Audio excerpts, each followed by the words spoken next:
by Arkansas, for Arkansas. This is Inside Arkansas Live. And welcome into Inside Arkansas Live here on this beautiful day here in the great state of Arkansas. I'm your host, John Neighbors, alongside Curtis Wilkerson, and appreciate each and every one of you for making us a part of your afternoon this afternoon, as it is officially game day. The Arkansas Razorbacks and Texas Tech Red Raiders in the Liberty Bowl in Memphis, the bowl game that everybody's been looking forward to the most, kicking off tonight at 6 p.m. I don't even remember what the stadium's called, Curtis, but the game's happening tonight, and it'll be the final game for the Razorback football team for the 2024 season. Yeah, there you go, man. I think it's like the Simmons Bank Liberty Bowl Stadium or something. Yeah, similar to the North Little Rock deal. Yeah, whatever. I'm not gonna lie, like I'm excited to watch this game tonight. I really am. Just to see the guys that we haven't seen, get out there and play a little bit.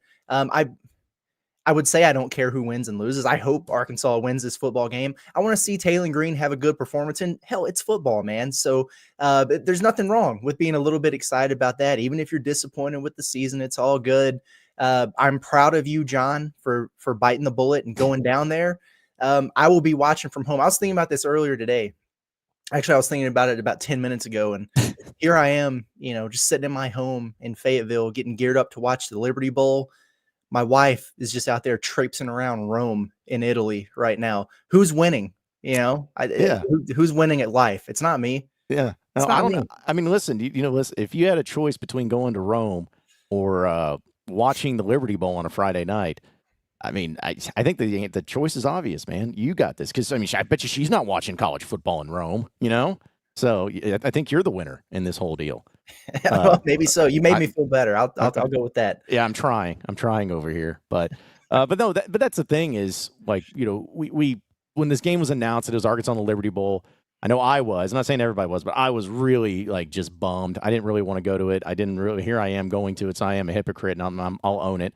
But the thing is like you get closer to the game, and you got Razorback fans that I know are making the trip. And some of them are pretty excited about it. And, some of them who are maybe live in the Memphis area, don't get to go to games very often. It's a thing for them. I think there'll be a decent crowd tonight. I don't think it matters. I mean, the whole dadgum stadium's under construction, so I don't even know what it's going to look like tonight. Yeah. But I think that I'm not saying people are excited as in like, oh, my gosh, I can't wait to see us go out there and beat Texas Tech. But I think there's at least intrigue because of the roster situation, because of the unique matchup, because of, kind of what the current status is of college football and what's been going on with the Razorbacks. I may be, again, not excitement, but intrigue and interest in seeing what is going to happen. Because, frankly, I have no clue because I just checked this morning on Bet Saracen. Texas Tech's now become the favorite. 1.5. Yeah, it completely flipped overnight. So, I don't know. Maybe there's something. Maybe the running back's playing tonight for Texas Tech. I don't really know. But it's really hard to gauge exactly who's going to win this game and how. Yeah, I really have no idea what to expect in terms of the football game itself. I mean, we were talking about at the end of the show yesterday, and I kind of went with I think I'm going to go with the team that has their starting quarterback with none of his supporting cast over the team that has the supporting cast without the starting quarterback. So that's the only reason why I'm picking Arkansas, and I have no idea. I'm looking forward to it. But I think there might be a little bit more excitement about this than I initially anticipated. And the reason I say that is because, and tell me what you think about this, Razorback fans love Razorback players who love being Razorbacks. And I feel like Sam Pitman did a pretty good job yesterday of he was really beating home that particular drum in his press conference of, hey, these guys who are here, they love the Hog, man. I know there's a joke around there about like loving the logo or whatever, but he's like playing to the passions. He's like pulling on the heartstrings of trying to get people going a little bit. And it's, hey, these guys are here. It's because they're committed. They love being Razorbacks. They love the team. They want to represent the state. That's all you got right now in terms of drumming up a little bit of excitement about this. So good on him. I'm looking forward to seeing it. He was naming off all the dudes who are, like from the state of Arkansas playing this game. He played the, for guys like Isaac Tesla and Tyrone Broden and Hudson Clark, who didn't have to play in this game, but they said the job's not done. The season's not over. I'm playing, coach. Yeah, whatever. It's cliche. It's coach speak stuff, but I guarantee you it gets a few people out there going a little bit. No, it absolutely does. And you said it. I'll give Sam Pitman credit because if you're going to try to get some sort of emotional reaction from Razorback fans in general to get excited about a game that they're not excited about, you got to play the hits, man. And I think that playing the hit of want to be Razorbacks, this is all, we're all Hogs here and everything, is your best bet at it, because you can't play the game of like, hey, this is a big game because Texas Tech is really good, blah, blah, blah, because, a lot of their players are out. Their best players are out. So obviously they're not all in on it. You can't say, oh, man, this bowl game is going to mean something huge for our program because you're 6-6. If it was the Outback Bowl, at least meant a little bit something more, but you can't even play that. You can't play you need to come out here and support it because of this one particular player that's been so great for our program for years. It's his final game, because none of those players are playing in this game. And you mentioned Tesla and Hudson Clark, but Tesla, he's only been here 2 years and hasn't had a major impact. And Hudson Clark, as much as I love the guy, he's just not, as you like to say, moving the needle for anybody to get him excited about it. So you have nothing. You're out of your weapon arsenal of trying to get people excited. So what do? Go with, hey, the Razorbacks. These are guys who want to be Razorbacks. And I get it. I totally understand it. I totally can respect it.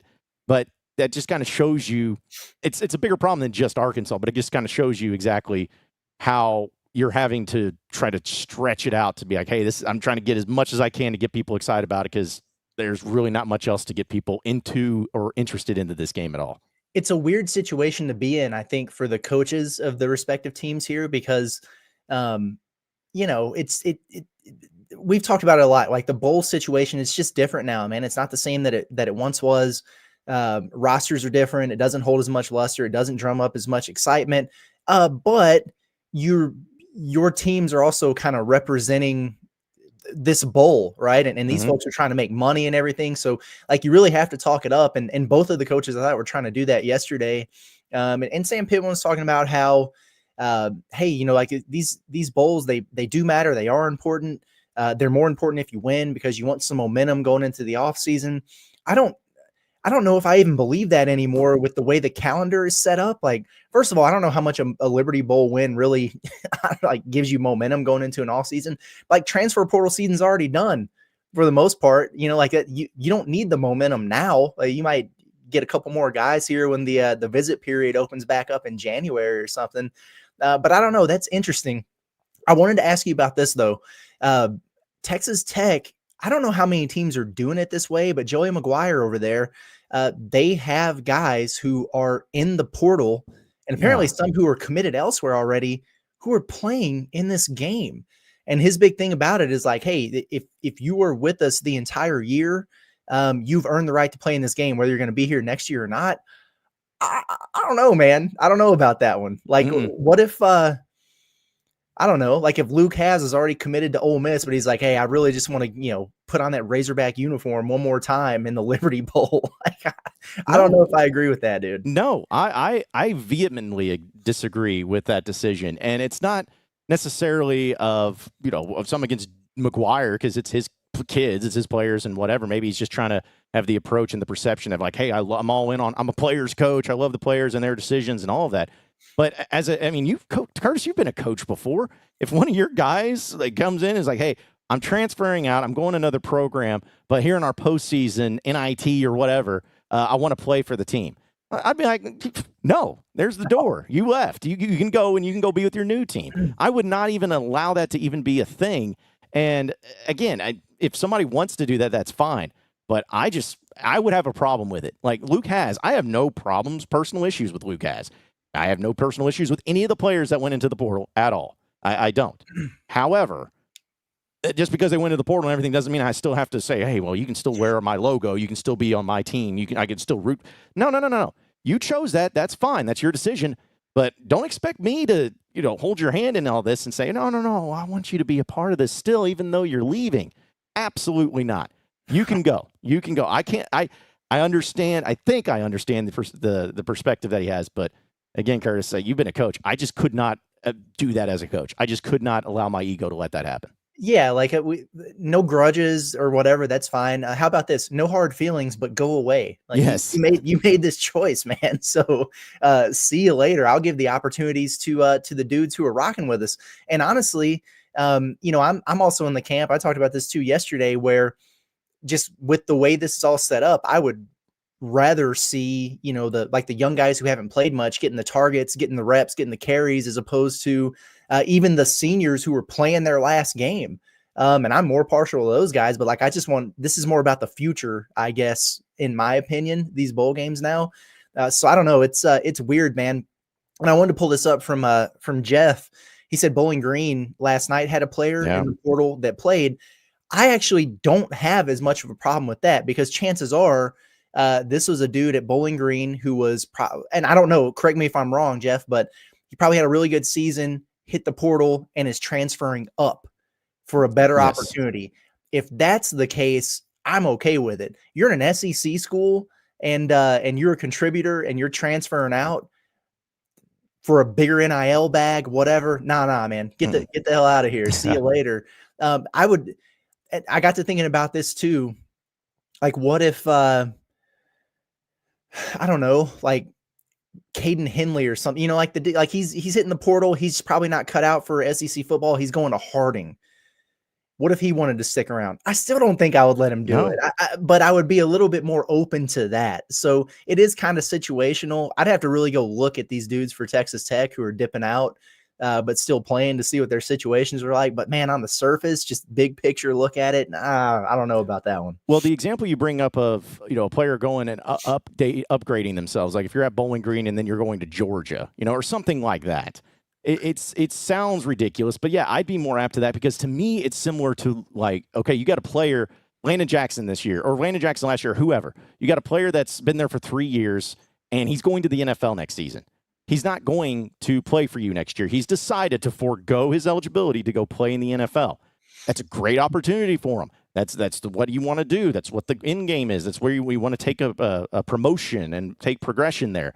And so if that guy wanted to still play in the bowl game, 100% would let him because it's like, hey, you got a great opportunity. I understand it. I respect it. And, we're good. But, yeah, going to your division rival or a conference rival because it's just money, no, I'm not having that. And I just don't understand how coaches could do that. As a teammate, I'm still trying to put it in my perspective. I'm sure that a lot of these teammates of a Luke Has or whoever, I know we keep using him as an example, but anybody, I'm sure that if Luke Has wanted to come back or play in the bowl game or whatever, maybe some teammates would be like, yeah, man, that'd be great or whatever. But if it's me, I'm like, no, dude, like, I get it. Hey, respect you. You left. Got to do what you got to do, but you're gone. You made that decision. You're not a part of this anymore. You need to go over there with your new family because this is our family. So I just don't understand the logic. I really don't. Maybe there's some sort of positive spin. Maybe that leads to having more transfer portal additions. I don't know, but it does not make any sense to me whatsoever. Right. And here's a little bit of a spin off on that from Hickory Hog. This is interesting. He says, if we were in the playoffs with a chance to win the whole thing, I'd be okay with playing anybody that had eligibility, gives us a chance regardless if they would be there next year or not. I feel you and I hear you. My thought on that is don't enter the portal until the season is over because those playoff teams, when the year is over, they get 5 days to enter the portal regardless of when the season ends. So just don't make that announcement. It's like Jaquan McCroy, for example, he wasn't going to play for Oregon unless they had like 3 tackles get injured or something. Don't hit the portal until the year is over. Like you could just wait because you're going to have that opportunity to get in there anyway. So, but I feel you on that. There are exceptions to every rule, but as a rule in general, I'm not for it either, man. Well, and also take the other angle from it, Curtis. Imagine if you we'll use Arkansas. Say if Arkansas was getting a bona fide starter from another school, like say it was the year they got Drew Sanders and Drew Sanders was playing and he was like, hey, I've already announced him in the portal and I'm coming to Arkansas, but I'm still going to play in the Sugar Bowl or whatever for Bama. As an Arkansas fan, I'm like, absolutely not. You're not playing in that. Because you could get hurt. There could be somebody comes in at the last second and changes your mind. You may get there and you may be like, oh man, I still love my brothers and this was so great. I want to stay. No. You do not play in that. So I'm also a little surprised that the teams that these guys in Texas Tech, for instance, are transferring to, those schools are like okay with them. Because what if they blow an ACL playing in this meaningless bowl game? That's not even going to be for the team. That's another thing that I'm kind of confused by for the current teams that they're going to, how they're okay with it. How's anybody okay with this? It just doesn't make any sense. Yeah, that's actually a really good point. I'd be putting clauses in those NIL contracts, Hey, you get an injury, first of all, it ain't our problem to cover it. Second of all, this contract's null and void. Go somewhere else, dude. Yeah. I would find a way, man. I would find a way. We'll get to a few of your chats here, folks, on Inside Arkansas Live. Appreciate everybody tuning in with us. With I guess it's a little pregame pot of that nature prediction. I don't know. It's just something It feels that we're very pre-game-ish today. It is. It is, because it's like Friday nights, you'd almost never have sporting events other than like Razorback baseball. And I think basketball maybe played a Friday night game or two this Every season. now and again. Yeah. But having a college football, a Razorback football game on a Friday night, you've had Thursday nights, had Saturdays, having one on a Friday night's extremely interesting. But shout out to Whitty. I appreciate the super chat, man. He says, can't wait to watch Broden drop a few passes. Jeez, Whitty. No matter what. Thank you, Whitty. And also missed you, man. Yeah. It's good to see you floating around back in here again. So we appreciate you, brother. Yeah. Also, Jaron says, appreciate the super chat from you too, my man. He says, I'm going to the game because I'm tired of being stuck at the house. Should I be excited? What are some things to be excited about for this game? Well, we've talked a little bit. I think even Pitman mentioned it. Don't forget all these guys are hogs. Like, forget that stuff. Like, it's, to me, the interesting or the exciting thing is just to see guys that we haven't seen before. Yeah. That to me is the only thing I'm looking forward to. Seeing, okay, Monty Harrison's a starting wide receiver. All right, well, if he gets a pass thrown to him, does he catch it? Does he do anything with it? How's that going to look? How's it going to look with some of these new offensive linemen? How's it going to look without having a Landon Jackson on the defensive line to really take a lot of coverage from that? So, to me, that is the only thing I'm really interested or excited about, is just seeing the new players. Me too. Yeah, I mean, that's the coolest part about it. You want to see Taylor Green have a good game. I mean, they're building this thing around him, like whether people like it or not. So if he has a good showing going into the offseason, that's one thing where I do think you can get a little bit of momentum, just in terms of like, it's the last football that you saw him play and it was good. So like, all right, yeah, he was playing his best ball at the end of the year. Now he's got a whole offseason and a spring and fall camp again. He's going to be great. That gets people excited. And then even for the haters out there, the Sam Pitman haters, hey, if any of these guys who weren't playing all season ball out in this game, then you can play the card of, well, why the hell weren't they playing the whole year? The coaches must be idiots. So you can even have more ammo if it goes according to plan. There's something for everybody in the Liberty Bowl, John. Something for everybody, as sad and as depressing as it may be. There is something for everybody to find. It's like a buffet. You just got to find what you're into. A few other chats here. This was... Oh, wait, right. Yeah, here. Ryan says, who's the starters at the offensive line with all the movement? Has anything been said about Luke Brown? I think I have the game notes in front of me when they put out this, and looks like at left tackle, it's Fernando Carmona. No surprise. But then they have Keyshawn Blackstock at left guard, Brooks Edmondson or Joe Moore at center. I think it'll be Edmondson. And then you got Kobe Branham at right guard and Amarian Harris at right tackle. So there you go. And then Luke Brown, he's listed as the backup there at left guard. I hope he gets some reps, though. I mean, why not? And just get those guys in there, mix them in a little bit. And I also hope, even though Brooks Edmondson, it's interesting because when Amari Wiggins kind of disappeared from the team, it was Edmondson that came in and snapped it at center when Nichols got a little bit banged up. I can't remember which game that was late in the year. Yeah. But Joe Moore is like, he's all over this depth chart as a backup. And they obviously talked about him a lot in fall camp. They talk about a lot of guys, but he's kind of been like the super utility guy that hasn't gotten to play. Is his last game. So I hope that they find a way to get Joe Moore in there a little bit and see what he can do. I do, I would like to see KJ Jackson. We're not going to, I know, probably, I would too. But if the game gets out of hand or something, either way, at some point you might just look at it and go, okay, it's like a risk reward thing. I mean, we can keep tailing in here. He's got this ragtag offensive line. He's getting his head taken off. I'm not saying that you want to just put somebody else in there to get beat up on, but I don't know, like maybe at some point they consider getting him in there and giving him a look. Any game experience would be good experience because he doesn't really have any outside of, I guess, a little bit against UAPB, but you're going to be in a similar situation next year to what you are this year with, your backup quarterback just having virtually 0 reps at all. Doesn't mean they're not good. Malachi Singleton wound up being good, but if you get him any experience whatsoever, that'd be kind of fun. The spring game doesn't count. So No. I don't know. Be cool if they get him in there or have a package for him or whatever. I wouldn't mind seeing that, but who knows? No, I'd be the same way because I was thinking about the backup quarterback situation no matter what, and you always want to get reps as much as you humanly possibly can. But yeah, if it's in this game, it's almost like I don't want to see KJ, but I do want to see KJ Jackson. Like I don't want to see him because that means usually bad things more often than not. Because I don't see Arkansas blowing out Texas Tech. I just don't see that happening. So they're not going to have this huge lead. So if KJ Jackson comes in, that either means Taylon Green got hurt, or Taylon Green's getting killed, or Taylon Green's sucking, or whatever. And so it's never a good thing. So I do want to see KJ, but I don't want to see him for the wrong reason. And I feel like if we do, that'll be the case. Because that's also what I'm fearful of, Curtis, is, a couple of years ago in the Liberty Bowl, you had, I believe it was Rocket Sanders got hurt in this game when he played. Yeah, right away, because that opened the door for R-Dub, right? That's right, yeah. And so he got hurt. I wanted to say there was another injury to a starter in that game that ended up happening. But I was watching the highlights again, and it was kind of nostalgic because also I completely forgot about it, but Quincy McAdoo, remember him? Played in this game and got ejected for targeting. Got the target. And that was in overtime, and then they won the appeal, I guess, for the next season because he wasn't going to be suspended for half or whatever it is. But still, there was some injuries that happened in this game, and so that's one thing that you want to hope for is, and I don't mean this to sound bad, but it's like you don't want injuries to happen, but at the same time, there's only so many of these players that are going to be bona fide dudes you're going to be counting on next season to start to where you want them to be healthy. Like you want everybody to be healthy, but it's not like you got to keep Taylon Green healthy. He's priority number 1, 2, and 3 to keep him healthy. Taylon Green has to stay healthy, keep him upright.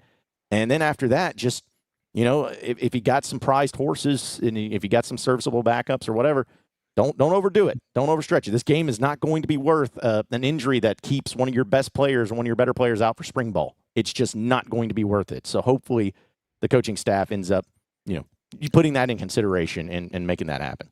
Hopefully. Yeah, good call here by Caleb. By the way, it was Tykeus that got the start. He got hurt, and that was wound up being a moment there for Marion Harris. Good call.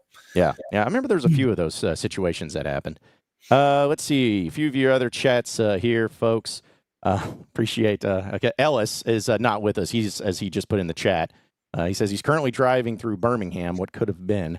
So yeah, it could have been the Birmingham Bowl. Could have all been there together, Somebody asked in the chat where a while ago where Andrew was. Andrew is like, have you seen the movie 27 Dresses, John? I have not. I know what it is though. I have not seen it though. It's like the chick that she's just like the go-to bridesmaid, like any acquaintance, she just is in all those weddings. Andrew's kind of like that, he's a good guy to have. I think, like, I don't know if he's, best man material, but he's definitely in the party for sure. He's that kind of guy, strikes me as. Who goes to more weddings? Is it Andrew or is it Ty Richardson? Man, both those guys need to chill on the weddings, man. It's like, and none of them are theirs. Like, that's what's funny about it. But yeah, Ellis, I could see him even if he's an usher, like he's holding the. He'd be a great usher. Yeah, he'd be a great usher because he's good at that small talk, that real quick chit chat for about 15 seconds until they get to the pew to where he walks them down. Yeah, he could be good at that. He's a good guy for that. So, for sure. But yeah, safe travels, Ellis. I know he's going to somewhere in Georgia. So it's a long trip. Hell of a drive that he's making today for sure. Yeah, I thought from Fayetteville to Memphis, I'm over here. Oh geez, this is going to be a drive, which it is. But yeah, going to Georgia, forget that noise. Also, speaking of your lovely wife, says some sort of word from Rome. Says she's still there and just working. So what time is it over in Rome right now? It is. It would be 7:30 p.m. I think she's 7 hours ahead of where we are. So well, she's still jumping in the chat for saying Bonona or Sarah. I don't know what that means. Yeah, I'm guessing that's hello or maybe, or it could be it's like some sort of expletive. It could be. I don't know, but yeah, it's good to go have you back in the chat again here. I just laugh because we even when people are gone from here, they still find a way back into the chat. Still going to find a way to tune in and watch. It's dedication, it's dedication. Ellis is here. Michelle's here. It's, it's a family atmosphere around this place. That's right. That's right. Few other chats because we'll get into the question of the day presented by Alumni Hall. Let's see. Dabbing Rhino, love that. Says, I hate the way Ty Washington got kicked off the team. Things hit a tipping point on both sides. I hope he has a good career at Notre Dame. Yeah, I mean, this was one of those stories to where, it seemed like from what we heard, I guess it was a 4th and 5 that Ty Washington went on with DJ Williams. I think so. Yeah, he went on with him and he kind of explained his side of the story. And he took a lot of, responsibility and accountability in a lot of it. And I think from at least what I heard from that, what I heard from Pitman, it was one of those deals where, you can, I know it's crazy to think, but you can look at both sides and be like, hey, this may have been just best for everybody where, hey, you maybe did some things wrong. Maybe you did some things wrong. Maybe you could have done something different. Maybe you could have done something different, but it made sense. And it just kind of worked out to where it's like best for everybody just to move on. That's the way I took it, at least. Yeah. And there's always more to a story like that than we're ever going to be privy to, and it's just two sides to every story. And then there's the truth. Right. I mean, that's just kind of where you're at. So I do wish him well, though. And I am pumped for him that he landed at Notre Dame. I mean, that's big time. We were talking about it yesterday and just seeing him like, hey, appreciate so-and-so for the offer. And I just remember some of the schools that were going out there and I was like, well, maybe he'll catch on at one of these group of fives and wind up making a good career for himself. But Notre Dame, that's big time. And it'll be cool because he'll be making his way back to Fayetteville early next season, and we'll see him. So there you go. That is the weirdest thing about it, is knowing that he's going to be in Fayetteville again next season with Notre Dame. Oh, if he catches a touchdown pass against the Hogs, that's going to be a Notre Dame uniform. Weird. It's going to be wild. Well, between that and then all the Ole Miss players over there, and then you got Brad Spence at Texas. So you're going to be facing a lot of former Hogs next season. It's true. In Fayetteville or elsewhere. So it sucks. Do you think the former Hogs who are at Ole Miss now will have some kind of like touchdown celebration, like a choreographed one for if they score? Yeah. Oh yeah. I would bet dollars to donuts that I don't know. Luke doesn't seem like the type that would do it though. He doesn't. But if Jalen Braxton had like a pick six, for sure he's doing it. And I bet you he would do maybe the Taylor Green calling the Hogs celebration, something like that. Mm-hmm. I could see it because, Josh Braun is a great example of that. When Arkansas beat Florida in overtime, I guess a year ago, on that final play, it was when KJ scored. Or was it KJ that scored, or was it the 2-point conversion? I can't remember exactly what happened. But either way, Arkansas. It was Tyrone Broden, wasn't it? That's right. Tyrone Broden. And when they won it, he was celebrating, but he went over kind of to the stands and started clapping really outwardly because he was a former Florida Gator. So I'm sure that there's a little bit of something there. And that'll be the crappiest thing, is if like all these players that former score touchdowns and all of them do the same celebration on your grave, and you're just like, ugh, got to deal with it, I guess. Thanks. Yeah. Mm-hmm. It is. A few other ones here, folks. Nick says, I have some issues with some of our portal guys. You're a bigger man than me, John. It's not that I'm not saying you can't have issues or that I don't have issues with the way things were handled. It's just more of like, hey, you're gone, so we're moving on type of thing. Coming from the coach perspective, like, hey, if you're gone, you're gone. I'm over it. Like, I'm sure that Sam Pitman I'd love to know how Sam Pitman truly feels about that Kuda situation. He's handling it the right way, but does he behind the scenes be like, dude, this guy over here, man, forget this dude. He told me this. Like, I don't know if he does or not, but I'm sure there's got to be, with every coach, not every player, they're just fine them leaving. There's got to be at least a little bit of animosity towards them. Oh yeah. I mean, he hinted at it in certain ways where he's like, hey, it's, some guys leave the right way and some don't. Yeah. I would imagine he's fully salted about that one. Has to be. Let's see. Also, Hawk fan says, "Hey, John, why are you going to this game? Just wondering." It's a business trip. It's a business trip. I'm going there, standing on business for that. No, it was there was a few reasons behind it, but I got offered tickets, and then I got the tickets taken away. And then I had to go and find more tickets. And so so it's just like I found out I didn't have the tickets, Curtis. I didn't tell you guys this, but on my way down here, the tickets that I was told I had, I didn't have. And they're like, forgot. I'm like, dude, I am driving to Memphis. I've already bought a parking pass. Like, surely you're going to like do something for me, and then I got nothing. So, anyways, but then everything works out in the end. I'm going to this stupid game, and something tells me it wasn't too hard to come across some tickets for this one. But and you know how I do with the tickets for Razorback basketball games. It was about like that, Okay. easy. Yeah. Just send out a tweet, and suddenly they're popping up all over the place. I don't know why. It's like it's a hot ticket. It's a hot commodity there.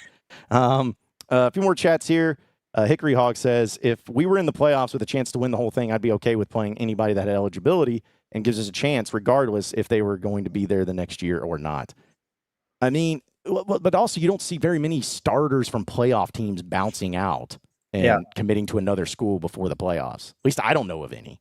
Yeah, So, don't do it. You get 5 days once that season's over to enter the portal after that. So if you want to be a part of the team, be a part of the team till the season's over, in my opinion. Yeah. Is that just for playoff teams? Is that for all teams in the bowl games?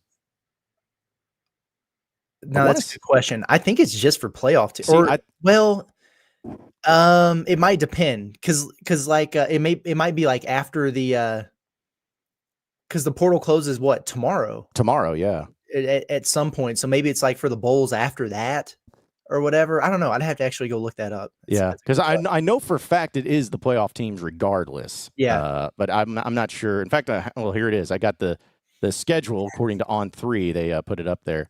But they said it'll close and on Saturday, December 28th. It says, in reality, Saturday is just the first deadline, but over 30 Power 4 teams play postseason games starting December 26th that carry over into January. NCAA rules allow athletes an additional 5-day window after the bowl game contest.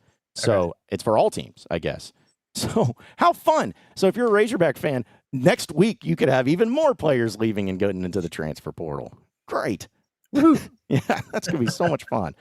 Oh, geez. Let's go ahead and jump into your question of the day presented by Alumni Hall. A lot of you are going to be heading to the game, or maybe you're going to be getting ready for basketball season or whatever it is. There's only one place when it comes to all Razorback apparel. It's Alumni Hall. You can check them out online at alumnihall.com/Arkansas-Razorbacks. You can also check them out in store in Fayetteville, right there on College at 3417 North College Avenue. It's Alumni Hall, the ultimate Razorback shopping experience.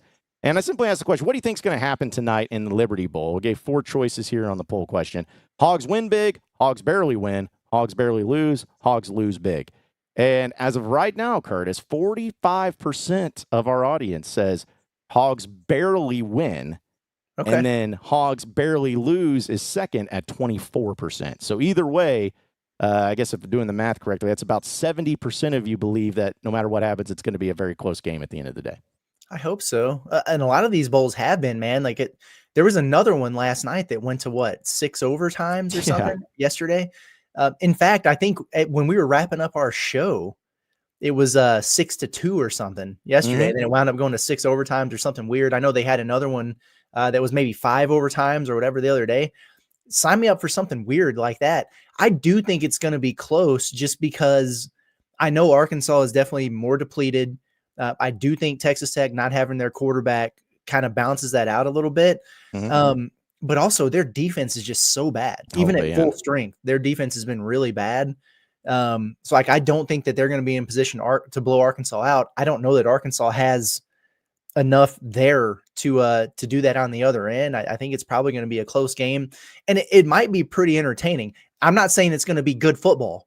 Okay, don't be mistaken, but I think it could be entertaining in terms of twists and turns and weird turnovers and just unexpected stuff. I hope so. I just hope it's a good watch. Dude, it could be just like that Kansas game a couple years ago. That was just, what was it? Arkansas was up 37-14 or something crazy like that, and stormed back and went to overtime. I could totally see that happening. But just to give you an idea, Curtis, of the difference of the Big 12 and SEC. Arkansas in scoring defense, all right, they're 15th in the SEC, so second to last in the SEC, giving up 25 points a game. That's 70th in the country. It's not great. Texas Tech is also 15th in the Big 12 in scoring defense, but they're 120th in the country. So both teams in their respective conferences are 15th in scoring defense, but Arkansas is 50 places above the Texas Tech Red Raiders. So the point is, yeah, exactly. There's a whole different element to it. And if Arkansas, I don't know if Arkansas is going to win. They could. I could absolutely see it. But if Arkansas can't score, even with all the players they're missing, but if Arkansas can't score, I don't know. Like what have you been doing? You got to at least be able to get points. That's the big factor. Appreciate William Richards coming in with the super chat. Says Hogs by 7. Okay. All right. Put some money on Bet Saracen if you're going to be doing that. Yeah. Get some of that money in there. Also, there was another chat that was coming in when he was talking about coming from Bot Mag. He says Hogs look unbeatable in the first half and then find a way to barely lose. Come on, now y'all know the drill. This is a fair and valid assessment of what is likely to happen. So, yeah, I could totally see it. But that's what makes these bowl games fun is you just never know what to expect, dude, with all these new players and rosters. Because Texas Tech is without their quarterback that they had all season long.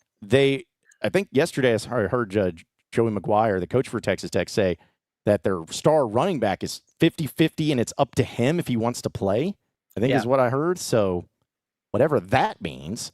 So you have that. They're also without their number 1 wide receiver. So even though the numbers are pretty good for Texas Tech too offensively, you're without your starting quarterback. You might be without your best running back, and you're without your best wide receiver. That's got to play a factor into what this team could possibly do. They just had an offensive lineman enter the portal yesterday, but he might be playing. So, Yeah. who the hell knows with those guys? I know. It's so strange. And can we'll just go ahead and put Joey McGuire on the future hot boards for Arkansas. He was doing the bit again yesterday. He's like, he literally said, the only way that this could get any better for me is if Texas Tech and Arkansas were playing in the college football playoff. And he's like, I found my plastic hog helmet, back at the house. And, those season tickets. We used to go up to Little Rock. And I mean, he was all the same glaze from the teleconference they did. He was on it again, man. I'm like, this dude is really trying to get his name endeared with the fan base before something happens. And I'm telling you right now, it goes back to the other angle. If this was like my coach, if it was imagine if Sam Pitman was about to play Texas Tech and was doing that about Texas Tech, being like, man, that I remember growing up and just salivating over. I think Razorback fans like, hey man, just go get that job then if you don't want to be here. Bro. Yeah, right. It would piss me off. It would piss off Razorback fans. So I wonder how Texas Tech fans feel about maybe they don't care, but it would bother me to hear, because it's one thing to say, I grew up a fan, always respected him, whatever. But between the video or the teleconference that started the Liberty Bowl, between his next press conference there at Texas Tech and local, and then this one, it's been nonstop about him talking about the Razorbacks. It's wild stuff, man. And I mean, he's off to a pretty good start over there and everything. I just don't know how I would be able to cover a Joey McGuire without calling him Jerry Maguire a million times. So I don't know, but we'll see. I'll make my judgment on whether or not he's going on the hot board besides Rhett Lashley and some of those other guys after the game tonight. Well, if we're going to do a hot board, if there was a separate category of guys that we know want the job, he's number 1. I don't think there's a guy out there. He may want the job more than Sam Pitman wants the job. He wants to be here. That's right. He wants to be a Razorback. That's what it's about. It's about anybody that's all about the Hogs and embracing the Hogs. Well, and also good point here by Vids for me. Now they got the money to do it, but he says get him in here. Aren't they number 1 in the portal? That man's prepping for a bowl game, and he has put in work. Like, killed it. And we can say, hey, Sam Pitman, Arkansas, doing a pretty nice job so far in the portal. Once again, there are levels to this, and Texas Tech is on a different level right now with what they're hauling in the portal. Crazy how out of nowhere they're all of a sudden up there with the Ole Misses of the world in the transfer portal rankings. Man, he's doing a good job. Mm-hmm. So, and again, it's just another great example of people think, no, to do a good job in the portal, it's only going to be the big schools or the big teams and all that. No, Texas Tech, at least last I checked, is still number 1. And oil money, man. They've been killing it in there. So, no surprise there. I tell you what, Curtis, if people want to get excited about this game, let's watch this hype video that just got put out by the Razorback football program. We have not seen this, at least I haven't seen it just yet, because it got posted right at noon as soon as we started. And I always know the caption is ring the bell or ring that bell or whatever. But here's the video, real time. let's react to this. Backs are bowling, and they have landed in Memphis, Tennessee. The site of one of America's longest-running college bowl games. As we greet you from the AutoZone Liberty Bowl. In life, there's a lot of stories you can't control. This one, you can. We have the better football team, but the better football team means this. The one that plays harder, the one that plays more physical, and the one that plays smarter.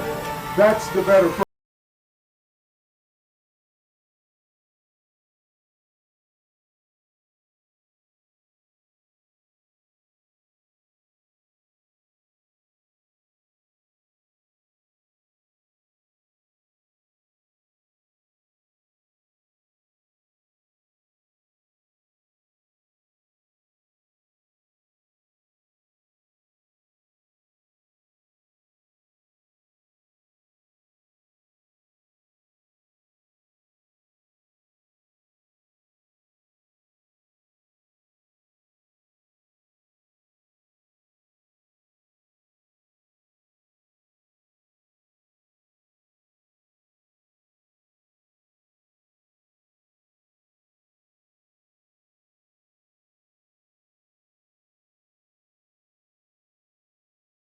It was all right. Yeah. I will say it was funny because I thought somebody in the chat said exactly what I was thinking. I'm like, man, I wonder how long it took them to get all those cuts of the players that are still on the team and still playing to make highlights of. And also when they saw Braylon Russell, do you think that they had the video finalized and they had to like put some stuff back in there for him whenever it happened? I don't know, but hell, they were probably hoping that he would come back. That way they had enough to fill a minute. I mean, yeah. That's what I was impressed by is just, the amount of stuff that's in there. Luckily, Taylon Green's still, because if Taylon Green would hit the portal, dude, they would have not. It's like, here's our highlight video. But we're just going to play our previous highlights of Liberty Bowl games because that's about it. If they didn't have the Braylon Russell clips there, they would have had to do the Rodney Hill, 4th down play against Oklahoma State. Like, I mean, what else are you going to put in there, man? Just play the second half of the UAPB game, when KJ Jackson was in there, something like that. But jeez, that was again. I mean, I'm fine with it. I get it. It's something that you get people excited about and all that. But could have had both of the Andreas Posca touchdown receptions. Yeah, at least give him that, man. Yeah. That guy was in a highlight. So Tesla, because Tesla only had one touchdown this year. No, he had a couple. He had a few. So, but his biggest one was A&M. Yeah. So, okay. I'm fine with it. Whatever it takes to get people lively up and pumped up and excited for it. I'm for it. Yeah. Because even Vince for me is like, I got chills, John. Yeah. Well, oh man. Yeah. You better check. It must be your AC or wherever you're at then. If that's going for it. But. Yeah, I got it. I got it. And Camo Gangs even coming and says, I'd sign up for 83 today. No doubt. Happy birthday, Coach. Yeah, Nolan, man. Yeah. That's something that, like, I didn't, it's one of those things where you realize, like Jim Larinaga, who stepped down yesterday, not realizing he's 75. I was like, geez, man, that is, it's pretty old. And then thinking Nolan Richardson, iconic, legendary, awesome coach, which happy birthday to him, but 83 years old. That's only 8 years older than Jim Larinaga. But no one's been out of the game for 20 plus years, at least in major college basketball. So that's very true. Good for Nolan, man, to just be out and about more. You feel bad for him. Obviously the situation with his wife, and then, but I gotta applaud Coach Cal for doing a really good job of almost like forcing the hand of keeping him involved. Because he's at the game the other day, which was really good to see. I know Cal went up there. Maybe it was during, I guess it was during halftime. It wouldn't have been during a timeout, but like went up there and shook his hand and everything. That was cool. You've seen the videos where he'll just be sitting in at practice, and then Cal, I say forces, but like the guys would do it anyway. But he's like, hey, everybody go up there and shake that man's hand. That's all really good stuff, man. And he's a legend. And I just think it's really cool that he's just being more of a prominent figure in the program and a face that's around. As he should have been, all along. So it's good to see, dude. Yeah. Well, especially with, talked about his wife and all that, but even taking it back a few years to the Mike Anderson situation, because that was another thing that I'm sure when Hunter Yurchek made that decision, that had to play in a factor like, hey, this is the prodigal son that came home, man, with Mike Anderson, and you're about to find, what's that going to do with the relationship with Nolan? Because, Mike Anderson's like a son to Nolan Richardson. Is that going to cause any issues? And luckily, at least from what it looks like, it didn't. It didn't at all. And and Cal, especially for me growing up and how much I hated Cal, I always just thought Nolan hated him. And maybe they did when they were going at each other, but seeing the hand get put out and hey, we're coming together and getting him a part of it. That's awesome, and because he deserves it, man. He deserves it. Game recognized game. A couple Hall of Famers. There's got to be a mutual respect, even if there's probably a little bit of disdain there. To your point, so no, that's cool, man. And it was really moving when he gave a speech at Bob's celebration of life. But man, he can still command a room, can he? Dude, that's what cracks me up about him. And not to go on a full tangent about Nolan, but like he kind of said something similar when they had that video where he addressed the team in practice with Cal for the first time. But then even at Nolan's funeral, like he's needing help to get up there. He's he's very old. He's 83 years old. And he starts by saying, I don't talk as good as I used to. And he gets up there and nails it. And I'm like, what did that look like before? Like you were over there. You sounded like if I didn't know you were 83-year-old Nolan Richardson, I just heard your voice, like, dude, this guy is a legendary coach, or at least kind of like a James Earl Jones voice actor. And I was like, you're like saying that you didn't talk as good as you used to. Get out of here, man. You killed it. That was awesome. That inflection when he raises it up an octave, he gets your attention. That's for sure. And it was, he was obviously very complimentary of Bob and everything for doing it the right way, and then made sure to take his shots at some of the other media. I felt seen. I know he wasn't even talking to me, he doesn't know me from Adam, but when he was like, hey, and some of these guys, though, I was like, damn, I got to get better. Well, I know exactly who he was talking about, and it's a particular writer down here in Little Rock. I can tell you that.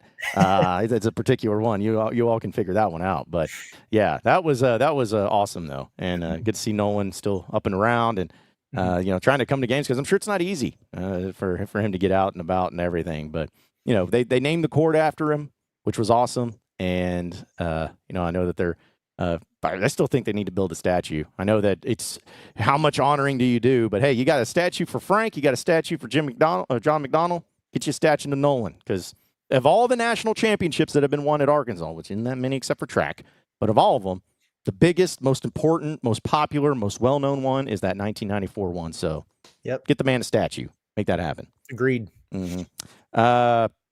Let's see. Sharkensaw says, Miami reminded me a lot of Arkansas last year. Coach was checked out. It says bad for Larinaga, and team suffered. Honestly, it's a super selfless thing Larinaga did by stepping down. I'll say this, if we can address this real quick, Curtis. I heard that a lot of the players found out via social media that he was stepping down for Miami. If that's the case, I'll never like that. I feel like if you're a coach and you're stepping down, you call an emergency meeting to your players first, and you tell them, man-to-man, face-to-face, especially something like that. But if they found out there in social media, I do not like that at all. Not whatsoever. Yeah, I'm with you on that one. And, it's like we said yesterday, it was just very clear to me, just being nearby that bench when, like, hell, you at least had a puncher's chance of beating Tennessee in that game at Madison Square Garden. If they made a run, it's like a momentum thing. I think about Eric Musselman. He would have like ripped his shirt off or something and called the Hogs during the timeout.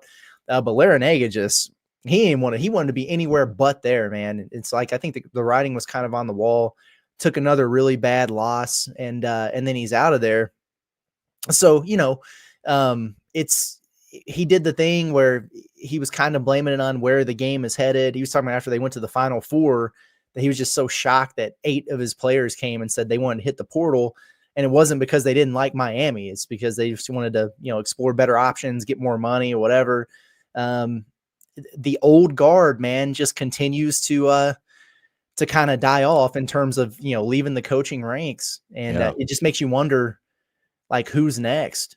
It's wild, man. Well, because I guess the oldest tenured coach now is still Tom Izzo. And then I guess Bill Self has to be number 2 at this point at Kansas.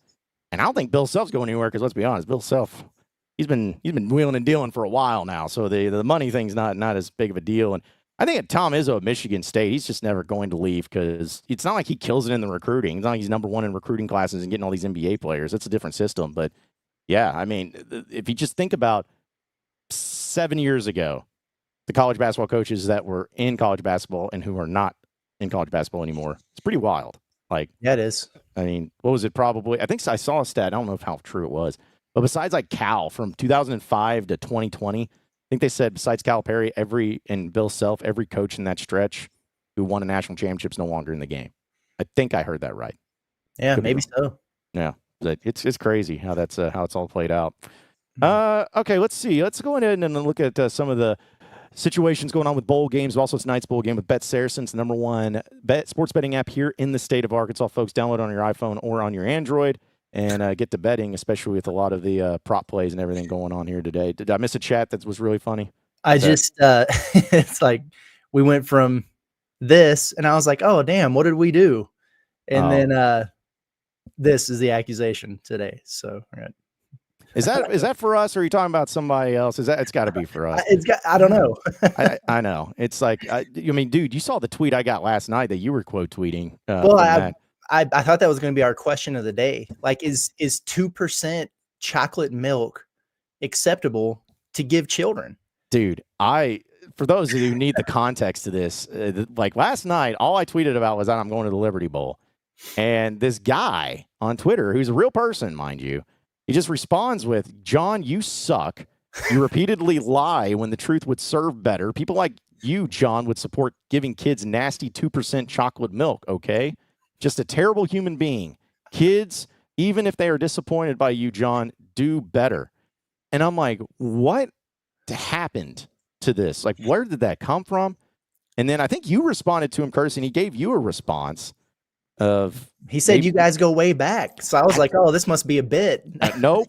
Listen, and Greg, or if I think that's your name, Greg, if we have met, it's been a long time. I don't remember, but I don't know what you're talking about coming after me about 2% chocolate milk and all that stuff, dude. Like, that is something.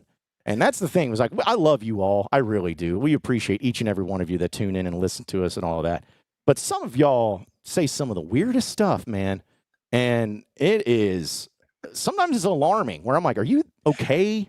Like mentally, like, are you there? Because again, we can have some fun, make some jokes, but sheesh. That made me happy. And like I really do. I mean, it's just a guilty pleasure of mine when you tweet something, I just go look at all the comments and mentions. And every now and again, I just come across a gem like that. Like some people are just mean. It's like, God, what is wrong with you? And then there's some things like that where I'm just like, wow, that's that's insane. I didn't know. I mean, it makes me think about this. Like maybe I'll be a father one day, and I got to really consider what kind of chocolate milk I give my kids. I didn't even know it was controversial.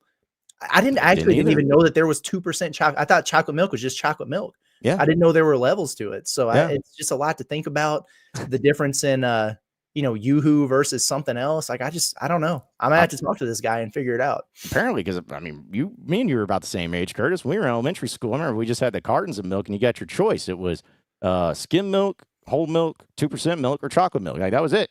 And, there wasn't any different types of chocolate milk, just chocolate milk. So I don't know, dude. That was... of all the things, I mean, trust me, there's plenty of things to hate me for, folks. Like, you can come after me about, talking about my skin color and all that, about my tan and everything, or you can talk about, my hairline and whatever. Like, there's plenty of ammo, but maybe just don't go with the chocolate milk stuff. Go to the other parts of the arsenal before you get into that. Jeez. Oh man, that was fun.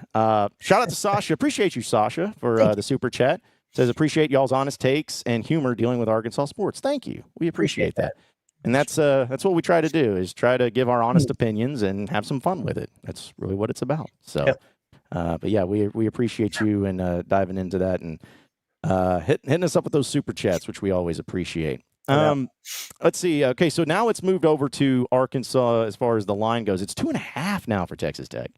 So really? Yeah. So maybe that kid is playing. Maybe the running back's playing. That would be the only thing, right? That would get it to move that quickly. Has to be, because literally last night before I went to bed, it was 1.5 Arkansas, and right now it's 2.5. So you're talking about a 3-point swing in a little over 12 hours. That is a wild deal. So yeah, it's definitely changing up there. But let's see. If you want money line though for Arkansas, it's plus 120 money. So if you're feeling like Arkansas is going to win, all you folks out there, go to Bet Saracen and win you some money on that. Yeah. Let's see. I mean, there's so many prop plays for this, which is, I don't even want to go through them all because some of them are absurd. But I will say my favorite one though, Curtis, is the highest odd one is Hudson Clark, the no-fly zone over a half pass breakup and over 1.5 interceptions. Dude's going to be a ball hawker tonight. Over 1.5 interceptions? So he gets 2 Jeez, tonight. man. Gosh. For plus 8, at least it's plus 850, unless like not like plus 120 or something playing ridiculous. Ole Miss. Yeah, Damn. seriously. Unless Matt Corral's coming back in. Yeah, it's not going to be happening. But here's the thing: is that you got some. I love the game specials that you can get. Like, oh, these are fun. Yeah, these are a lot of fun. So 4+ touchdowns to be scored in each half. That's plus 400, and that's for all teams. So just between Arkansas and Texas Tech, 28 points and 4 touchdowns being scored in each half. I've already put money on that one for plus 400. Yeah, I don't hate that at all. I mean, with Texas Tech's defense, for sure. Yeah, and Arkansas's defense. Able to do that themselves. Yeah, between Texas Tech's defense and Arkansas's defense, both pretty rough. So, but if you think a passing touchdown will be scored in each quarter, so just one passing touchdown or more each quarter, that's plus 700. So, and that's again all teams, not just one team, all teams. So you got that. Both teams to score in every quarter at plus 700. So even if you don't think it's a field goal, you can get that. One rushing touchdown to be scored each quarter is plus 750, just a little bit higher. Yeah, and it keeps kind of going on there too. So, all right. Yeah. I haven't looked at these too far just yet. I was going to do that after the show, and that if another way. If it's your choice, we're not promoting it now, but then again, we kind of are. You want a way to be interested in this game, then get involved in that. You got a little skin in the game. You'll be interested. So, yeah, I mean, because you feel like I do, where it's going to be a high scoring game. Like I do feel like it's going to be a high scoring game. Yeah. All right, cool. Because I think the over under in this game right now is at 52.5. Oh, yeah, give me that. Give me that. Yeah. Smashing that. I mean, I just don't see any way, shape, or form that both of these teams do not score more than 28 points. Like, I think both teams are going to score more than 28 points. Yeah. So I'd be surprised if that didn't happen. And I get it. Like, Arkansas doesn't have pretty much any of their weapons, but they do have their Taylon Green. And that's one thing about him is he is a playmaker. He's dynamic. I think that he's going to be a tough matchup there for Texas Tech. So I do expect Arkansas to score quite a bit. Well, and speaking of that, let's talk about that with Taylon Green.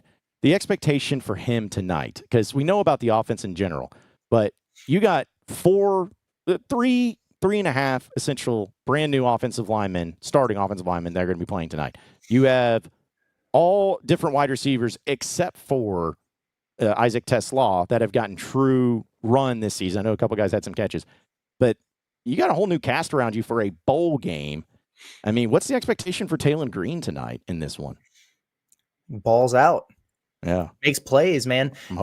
I think he's going to run for over 100 in this game. Okay. Because I think he's going to have to, because I feel like he might be under some duress. And I don't know if Texas Tech has a pass rush or not. They don't play much defense, so I'm guessing they don't get to the quarterback too often, but we'll see about that. Like, I'm sure he's going to have to make some plays with his legs. I think he's going to be able to do that. And then, Texas Tech, you pulled up the numbers there. Like, if you're going to be in a situation where you have a different looking supporting cast to share the football with, you would like to have that against one of the worst defenses in the country. So, and he has that. I think there's going to be some opportunities there for him to make plays. This is not the type of game where you look at some of Arkansas's opponents this year and it's like, God, man, thank God they have Andrew Armstrong because nobody else can get anything done. This ain't that. I don't think Isaac Teslaw is going to have a problem getting open and getting some targets. Broden back and available. So, is he going to catch the football? I don't know, but he's probably going to have some opportunities there. And I really hope they get some of these other guys involved out there, but I think that, the recipe is there for him to have a big game. 300. What do we want to say here? The over under for all purpose, rushing and passing, total yards. What do you think? Man, I think like 349.5. There we go. Okay. I would say something like that. Because I'm with you. I think he's going to run a lot. And I think that that's going to be – I don't even think it's going – probably. I mean, I think it's going to be their best weapon that they have is running a little bit of the RPO and running a little bit of the just letting him do his thing kind of deal. It's like, hey, if you feel like you're best run. If you feel like you're best throwing, just kind of let him loose a little bit and see how it goes. I could absolutely see that happening and transpiring tonight. But Yeah, why not? Yeah. I was going to see if Saracen, which I'm sure they do, had some player props for like that specific deal. And I don't know, I may have to check it out in some other capacity. But I would be curious to see what the player props are looking like, which I know that they have the double R props, but I'm talking about the actual props themselves. Probably something around that. Yeah, I was just looking at the double R's. Taylor Green and Braylon Russell over 329.5 yards combined total offense. Easy. Minus 110, but like I would that's pretty easy work, I think there. It's an interesting combination to have. Because again, you got to really think about it, because I'm not that sure how many touches Braylon's going to get in this game. Mm-hmm. I know he's available and everything, but again, if I'm Rodney Hill, Tyrell Reed, and I haven't quit twice and come back, and I've been at all the practices, I would have an expectation of getting a good amount of carries. And then if, I look up at the end of the game and, like, no disrespect, I'm glad Braylon Russell's back, but he's been back for like 3 days. If he's got the bulk of the carries or whatever, if I'm those guys, I'm looking at the portal myself. So, Yep. I'd be very upset by that if that ends up happening. I don't know. Again, I like Taylor Green to have a big game in this one, but here's another thing too about these stats and about these numbers. This game, Curtis, potentially could be disgusting in a way because you're talking about the two teams that are two of the most penalized teams in their conference and in the country, and two of the most fumbling teams in the country. Because if you look at just the numbers themselves, fumbles lost, Texas Tech is 13th in their conference with 111th in the entire country. They've lost 10 fumbles. Arkansas's lost 13 fumbles, which is 130th, dead last in the country, at least according to this. I don't know if that's actually dead last, but 130th. So, yeah, could be very penalized, could be a lot of fumbles, could be pretty nasty. Good. Yeah, I'm looking forward to that one. By the way, the double R for Taylor Green specifically is over 234.5 passing yards and over 54.5 rushing at plus 200. Smash it. Yeah, smash it. Take that all day long. I'm definitely all about that. So that's what you're looking at tonight. I'll be curious to see what the line closes at for Arkansas once the Liberty Bowl starts out. 6:00 tonight on ESPN. Final game for the Razorbacks of the 2024 season, and then you can just look forward to spring ball after that. As far as football goes, there'll be plenty of basketball going on, obviously, and having some fun with that. But we'll see how it all transpires tonight. By the way, folks, if you don't think either team scores a touchdown tonight, it's plus 15,000. Just to let you know if you're into that. Wow. Hey, that cashed for the NFL game last night. Oh my gosh, it did. It did 6-3, right? 6-3. Ew. I feel sorry for anybody that watched that game. Yeah, that's just brutal, man. The Bears apparently just find the most creative and disgusting ways to lose football games. So I know it's been a hard life for you as a Jets fan. Doesn't sound like it's been an easy season for the Bears either, man. No, especially when they have Caleb Williams, who I think people feel like he's going to be pretty good. But yeah. It just it's unfortunate for those types of programs that are just going through it right now, and Bears and the Jets definitely two of those that are going through it. Okay, let's go ahead and jump into your SEC update presented by Razorback. Any of you folks that want the high quality performance apparel, like the little hoodie I'm wearing now with the little logo over here, Razorback.com. Check out all their game day apparel when it comes to all things Razorbacks, but they also have a lot of different things to choose from when it comes to quarter zips, when it comes to polos, joggers, all of that stuff for men and women. Check them out at Razorback.com. Use promo code HOGSBY20 for 20% off your first purchase. It's Razorback.com. Right now, Curtis, there is a bowl game that an SEC team is playing in, as it's the Lockheed Martin Armed Forces Bowl between Oklahoma and Navy, and Oklahoma is leading 14-7 with 7.5 minutes to go in the third quarter. So there's that. Oklahoma's actually started off very quickly, and they were up 14-0, but since then it just hasn't really got going for them. But yeah, bowl games happening now. Good times. It says their tagline for this is called "Bowl for the Brave." That's clever. I guess so.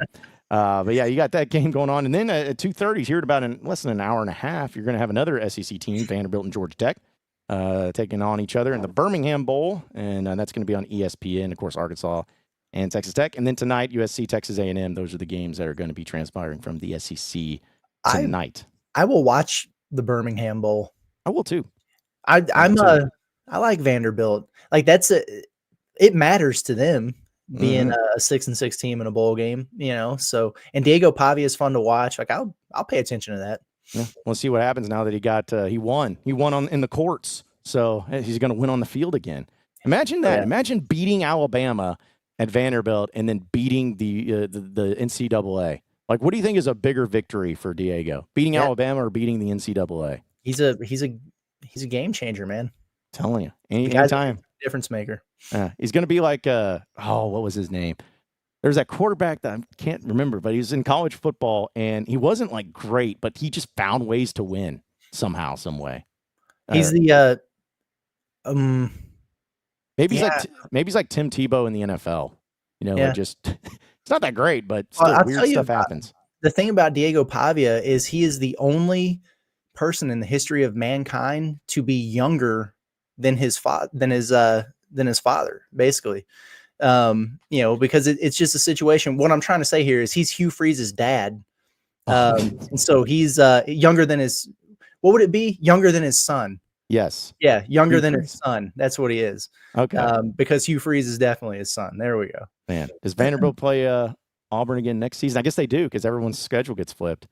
I think so. Yeah. He'll beat him again. Oh, I can't wait. It's crazy how he does that, man. And were they already working on that JUCO ruling, that change, or was Pavia's entire deal? Pavia, I think, was the first thing that really got it going, because I remember when it was reported. An entire organization. Yeah, when it was reported, it was something. I remember reading it because I think Ross Dellinger maybe was the first one to report it, and I was like, okay, when does this become a thing? JUCO players that want to play as long as it doesn't count towards their eligibility or whatever. That's kind of weird. And then when he won, I was just like, wow. So this guy changed, the entire game of, you can have kids that are JUCO players that could play 8 years in college if they wanted to and not even think twice. So, that's crazy, man. I'm happy for him, though. And I'm happy, hopefully for Anton Junkosh, he'll be able to come back. That could be huge for them. Let's see. Also, this weekend, of course, you have a lot more bowl games going on. But since we're doing the SEC update, there's not really any other SEC games going on Saturday, which I was a little surprised by. Monday night, you have the Iowa-Missouri Trans-Perfect Music City Bowl. But as far as Saturday goes, no SEC teams, but 3 SEC teams tonight. So okay, there you go. I have an SEC update. What's up? When Arkansas goes to Tennessee on January 4th, they might have more healthy scholarship players than Tennessee does. Really? Available, yeah. So if Arkansas has all 9 of their guys, and good Lord, hopefully they do, Tennessee's down to 8, man, right now. They had Estrella, who's a big part of their front court, who I think he blew out his knee, but he's out for the season. And then they had the kid who just entered the transfer where he just quit the team, and now they've got another guy injured. It takes them down to 8. They only had 11 scholarship guys coming in the season. They're down to 8. So thin on thin in terms of depth in the SEC opener. Sheesh. Well, and a couple days ago, Tennessee was losing to Middle Tennessee in the second half at home. They're gettable. Yeah. Just saying. Yeah. In fact, I was almost had to rub my eyes a little bit to see that score when I was seeing it at first. I'm like, how? Yeah. I just feel like Tennessee is maybe not the wagon that Auburn is, but Tennessee's still really good. They still won, but yeah, they're definitely gettable. Because even one of the first comments from today was Double H saying, "Does Nelly play tomorrow? And if not, do we panic?" Well, Arkansas didn't play till Monday night, right? Just to clarify. Okay. Yeah, Nelly is not playing tomorrow, but don't panic. Yeah, he's not not playing a Razorback basketball game on TV. He may be playing a scrimmage or something. But does he play Monday though? Who knows? I mean, 24 hours before he didn't play the other day, I was told that everybody was. So I don't know what that was all about. But if he doesn't, should you be worried? No, I really wouldn't be. But if you get to the Tennessee game and he doesn't, then yes, I would be very worried. Mm-hmm. Yeah, because I mean, there's a chance. Here's what I'm hoping for, Curtis, and I probably won't happen, but I'm just hoping that when that Tennessee game goes down, that Arkansas, not saying it, but is legitimately at their healthiest they've been all year. That's my hope. That'd be neat. Yeah. I mean, Jonas Adu, you seen what he can do when he's, I guess, what was it? He said 80%, I think. Yeah. Last time we heard from him. 5%. Yeah. So, I mean, if you get him at 80-85% and get Nelly Davis at 80-85%, and assuming everybody else is good to go, I mean, that's about as healthy as you can be. Well, here's the thing about Nelly Davis. If they said he was out because of wrist soreness, if his wrist is still sore after not doing anything 9 days later, I mean, yeah, I'm about sick of. Is that really the issue? Yeah, yeah, I'm about sick of the soreness stuff, Curtis. Like, can we have coaches stop using the term soreness when it comes to sorenesses and bruises? Enough. Yeah. Enough. I'm sore. Yeah, like I'm sore. I got bruises. I ran into the corner of my counter in the bathroom getting off the toilet. Like, yeah, I got a bruise too. It's like I'm not reporting it. Like, it's just like, because when I hear bruises or soreness, it's like, okay, well, we'll be fine here in a day or two. But when it's not a day or two, I'm like, okay, you're lying. Sorry. Or your doctors suck. One of the two.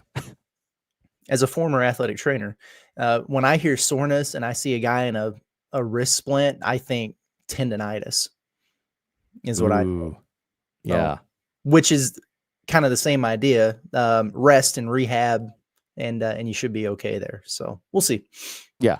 I just find it funny in the way that coaches handle their injuries or when they talk about them. But considering what happened with Sam Pitman and how many players were injured, but then they actually weren't in, like Jalen Braxton, that is still the funniest thing I'll never forget, man. The Jalen Braxton progression of injury that kept getting mentioned, and then just one day it was kind of like, he's not. We're hoping to be ready by Texas, and then after that he's like, nope, he ain't playing.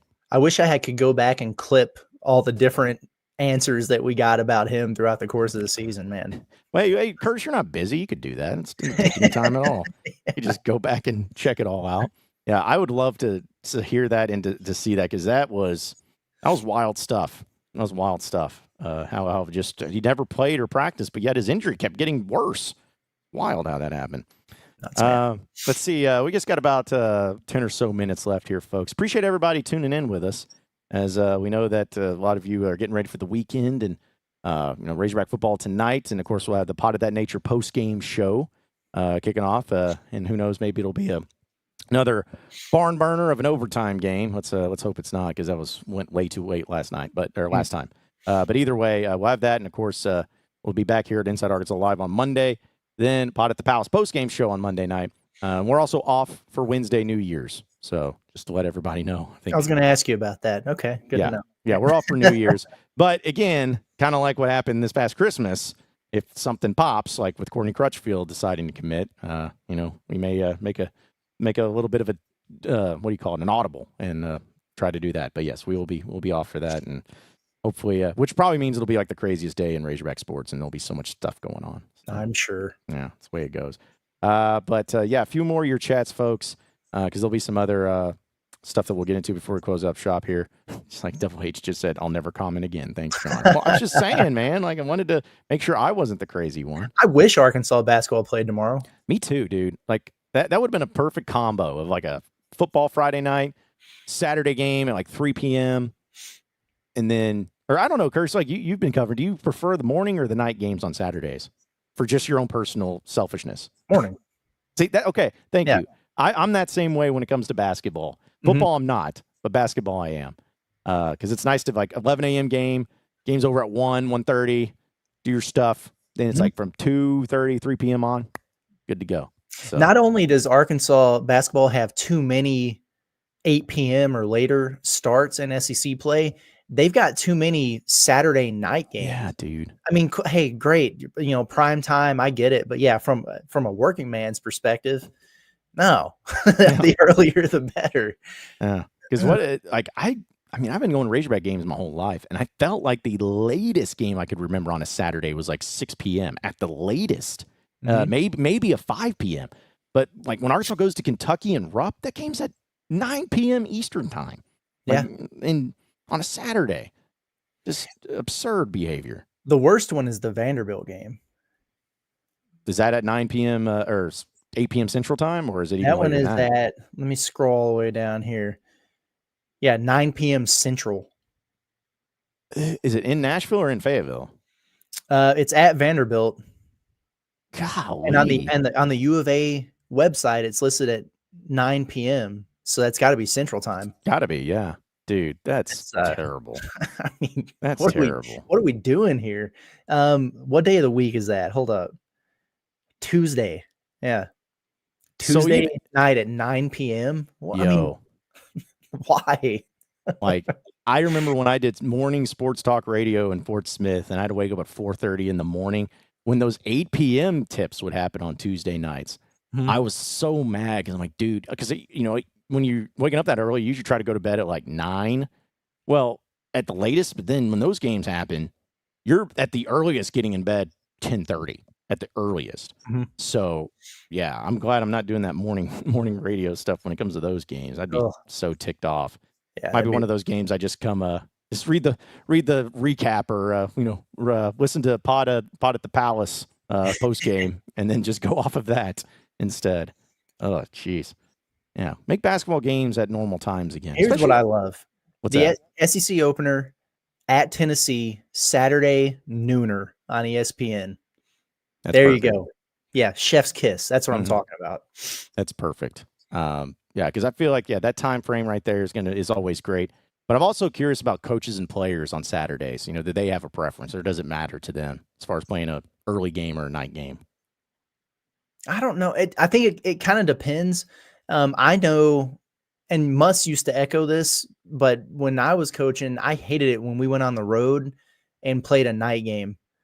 Because like you go to the hotel and then you get out of the hotel for us, because we were balling on a budget. Like we would have to check out or whatever at 11 o'clock and then, go to the freaking Subway and eat and then have a shoot around. And then we're just sitting around, for way too long. It was tough, to kind of plan out your day and not get tired legs and everything like that. The earlier, the better, I think, on the road. At home, it's almost like it doesn't even matter because guys can just kind of chill on campus in their dorms or whatever. Nothing really changes with your routine so much, but the travel, the earlier you play, the better. Yeah. I mean, I assume that was the case, but it's always funny how football, everyone wants to play at night and play later, but in basketball, it's about earlier, at least on those Saturdays too. So, all right, just a few more minutes here, folks. Since it is the Liberty Bowl tonight, and I know we've talked a lot about it, but just kind of giving our little final predictions and everything too for tonight and everything. So, Curtis, we'll just talk about like maybe what we think. If there's like a bold prediction, maybe of somebody that we think is going to go off or something that could happen, which. I mean, it's not hopefully nobody. I'm sure people will hold it against us no matter what if we're wrong. But then we can get to our like final score and everything. But here's my bold prediction for tonight. My bold prediction is Arkansas finally has a defensive touchdown tonight. I feel like they've had none. They've had none this year.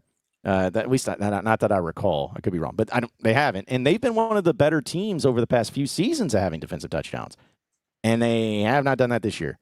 So my bold prediction is tonight that ends, and they get a defensive touchdown, whether it's a scoop and score or punt block, or I guess that would be special teams, or just a pick six, something. But a defensive touchdown scored by the Razorbacks. That's my bold prediction. Okay, well, that's a good one. As soon as you said that, what came to mind for me was a special teams touchdown. Okay. So I'm gonna go. You know what would be funny? If Bryce Stevens returns a punt. I'm looking right now because I was like, okay, so I'm sure Rodney Hill is going to handle the kickoff duties. Yeah, Bryce Stevens is now moved up to punt return duty. He's done it before. Okay, so no better time than the present. How about a Bryce Stevens moment? It's like, hey, what the hell is wrong with you guys? Like you bring Satania in. I'm one of the bigger named or more proven punt returners out here. You bring Satania in, I lose my job. He leaves, and then you go out and get this Cam Shanks kid who just happened to be the best punt returner in the country. Make a statement, Bryce Stevens. Take claim to your job. You tell the new guy he's got to come in and take it from you. Punt return tutty for Bryce Stevens. There we go. I love that, actually, because I think it would be hilarious, knowing that, of course, just the reasons you said, but also with there'll be some Razorback fans out there. Why haven't we been playing this guy punt returner all season long? Mm-hmm. You know, why have we been holding him back? That's 100% going to happen. So that's a good one. And just a couple of other predictions that I think is going to happen. I have to be bold or anything, but I also think that tonight you'll see. I think we'll see not an emerging star, but even Pitman brought it up, I think, yesterday in his press conference, saying, hey, nobody knew much about Greg Brooks until that Mississippi State game happened in 2020, or a Hudson Clark when that 3 interception, nobody heard of him. So it's like these could be your opportunities. I think that they'll happen tonight where I think it'll be offensively, but I think that there'll be a player to where a lot of Razorback fans may not have heard of this guy, didn't know his name or whatever, but stands out and has a big-time playmaking type of performance, which makes the pressure go on him because everyone's like, oh, man, this guy's going to be this guy next year. And probably won't happen. But I think you're going to see somebody on the offense just make a name for themselves in this one game, probably because there's nobody else. I hope it's CJ Brown. That'd be great. I'd really love that.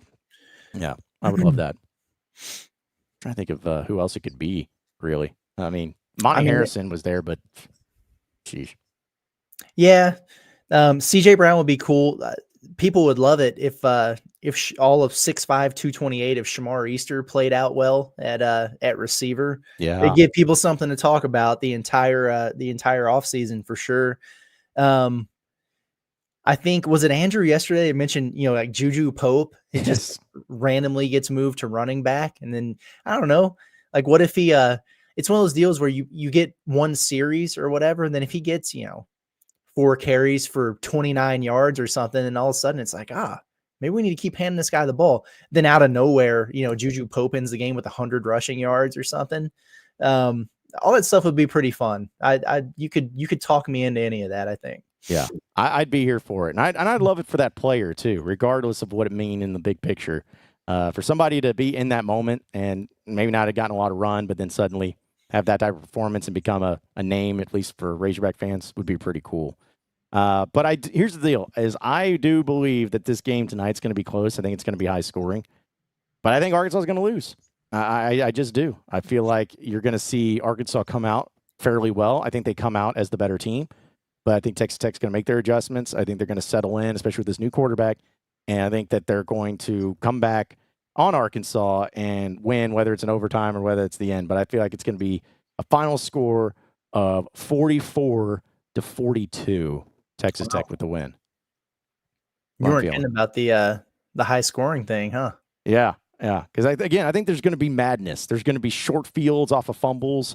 There's going to be field goal misses, but field goal makes. There's going to be maybe a safety in there. I don't know, but yeah, I'm expecting chaos and craziness to happen tonight.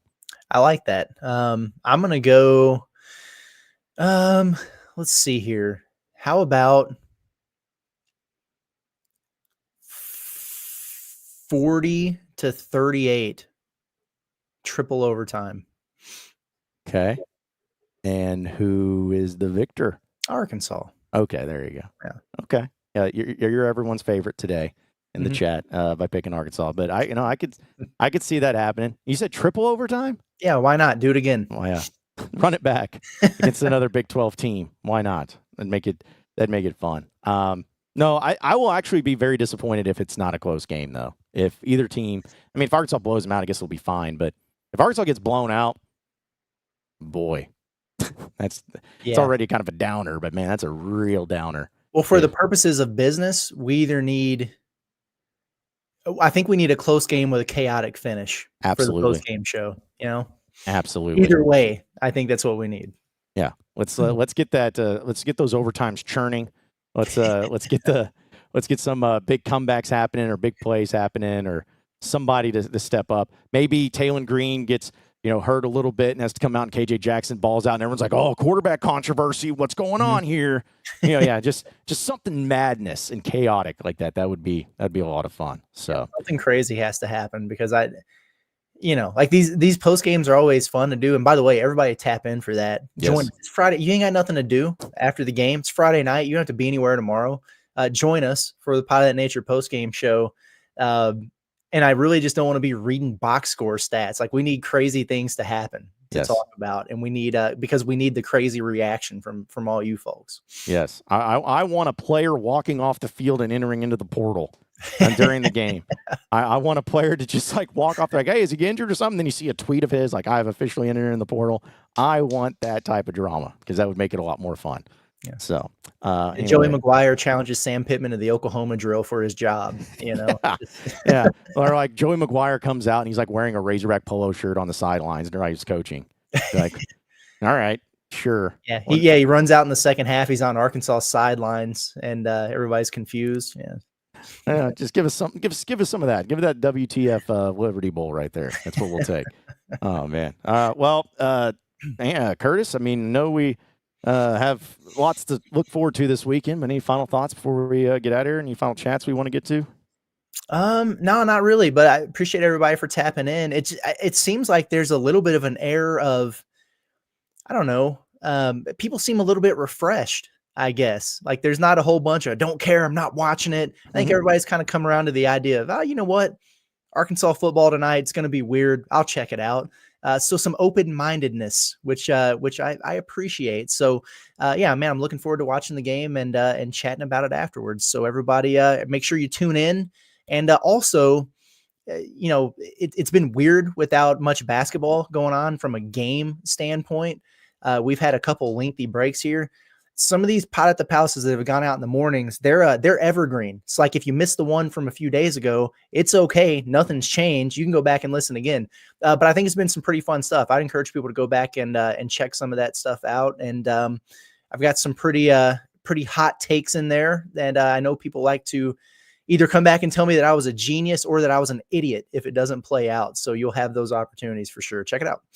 Yeah, absolutely. I mean, every piece of content we're putting out here at Inside Arkansas is constant, it's consistent, and it's relevant. So we're just getting after it here. And football is still, even after this game tonight, it'll still have some remnants when it comes to portal stuff and recruiting and everything. But we'll be on top of it right here.